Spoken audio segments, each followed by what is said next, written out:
Hello, my name is DC. I'll be giving a match analysis for Sierra Leone versus Guinea Bisau. Alright, so yeah, just making sure of something. Alright, so let's get into the match. Oh, sorry. Yeah. Alright, so unfortunately, this is one of the few.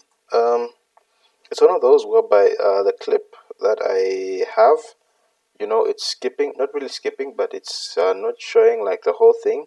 They're showing certain segments, so I can't really start from like a particular point. So I'll just continue from where the video starts from, rather than it like showing usually what I do, like the build up and then some of the mistakes that could be made. Some of the highlights, they just start like this. So I'm just going to make an assumption of what's happening. It's either a mistake as this is probably a mistake, because as you can see, 1, 2, and 3 here look like they're trying to build up, but now they're rushing back to their own goal to get clear of something. 1, 2, and 3 have probably been rushing for the ball, and in their efforts have probably tried and made an effort to get the ball back. So the ball is lost, and then it's a 1v1 race.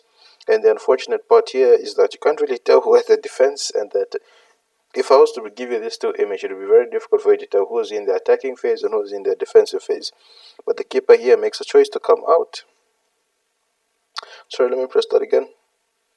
And yeah, the ball, I think it goes under him, and it leads to a smooth finish. Yeah, that's what I think I'm able to tell from that particular instance.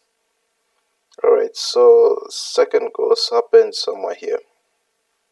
Okay, let me just move this down a bit. This is, I don't usually, yeah, this will definitely help. Alright, so another goal has been conceded. Let's try and examine what went wrong. Alright, so another case, okay, so this is playing out from the back, and then a mistake has been made. The keeper has played a ball that has been underhit. It's one of those underhit, and then the player that's pressing for the ball reacts very quickly so that they can get onto that.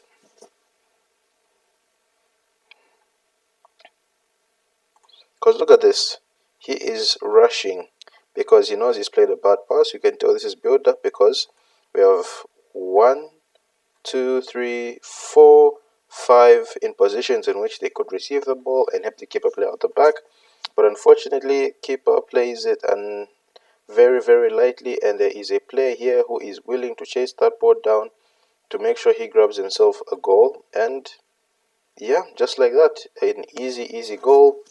I do admire the strikers, instincts to just, yeah, it's actually a block. Sorry, yeah, that's my mistake. So but why would the keeper make this type of a pass? Because already there's a player that's in pressure here. There's a player pressuring him from this side. At this point, kick it out as hard as you can. I think it's one of those things whereby they do this routine so many times such that they don't consider factors that would happen on the pitch. Like, what if someone is in front of you and blocks your ball? Do you still continue with the drill, or do you look for something else? So I think it's one of those situations, because there's no reason why you should be making that pass when there is literally a player blocking his path here. Yeah, so block, and then the striker takes advantage. He takes yeah.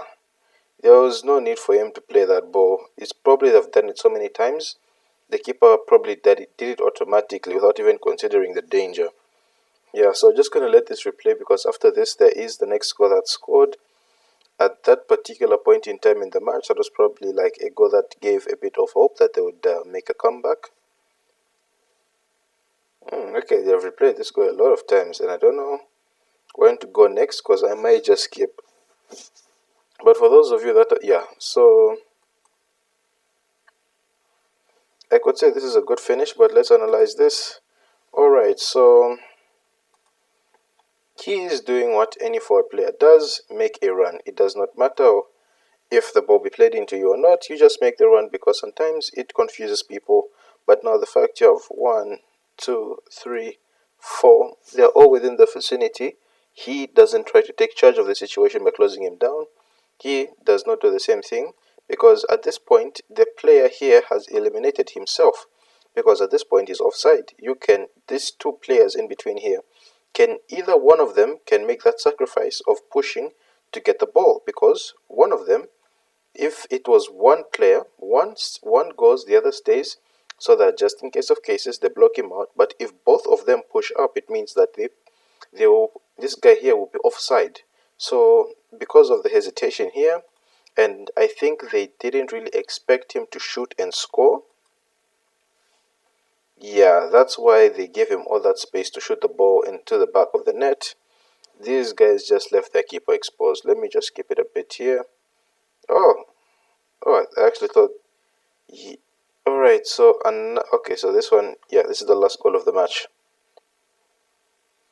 All right, so this is one of those balls whereby this player chases it down so hard, because this was initially supposed to go out, but he chased it and then he put it back in the box because he felt something was going to happen.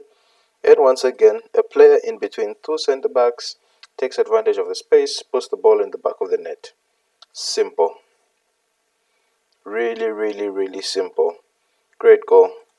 Otherwise, that's been the match analysis of Sierra Leone versus Guinea Bisau. Don't forget to like, share, and subscribe, and I'll see you in the next match analysis.